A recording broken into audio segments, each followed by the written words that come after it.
Hey guys and gals, how you doing? I just talk about a topic called the house party amp and the dangers of social media and why I think house party amp is going to be dangerous, in my opinion. If people don't hold responsibility.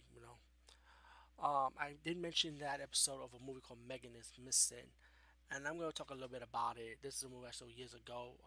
I did review it because at the time it was so realistic, it was so scary. It was like I wasn't ready to review it until now.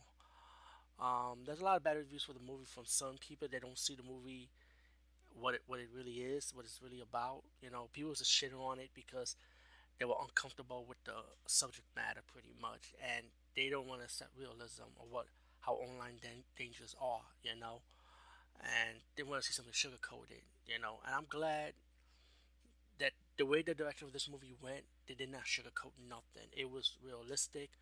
We hear horror stories in the news and the media of pedophiles and sick people, that little young boys, young girls, even teenagers, even even adults, and it's not what they see online. And when you meet them face to face, you get captured, kidnapped. And look at all this sex trafficking stuff going on. For teens or adults, the government is still trying to stop them.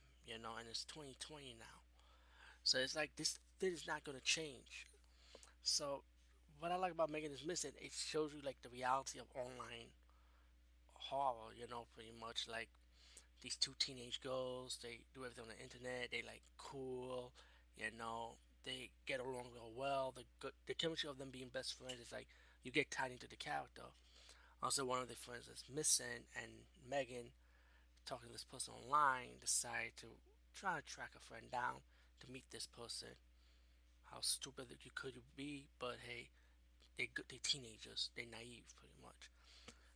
She gets kidnapped, and the person is a pedophile. Pretty much, he's kidnaps children, young girls, and it's pretty obvious. You can tell he kills them and do worse things on them.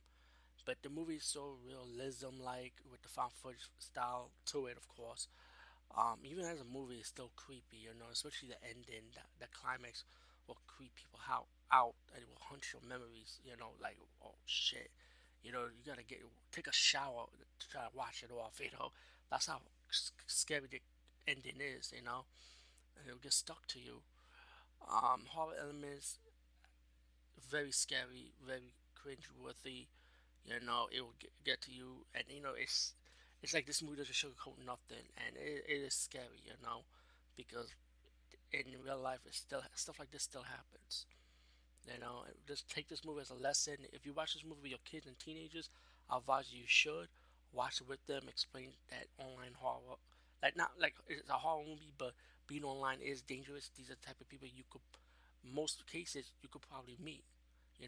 If they're not your close friends, if they're not your family, then you meet somebody that's really fake online.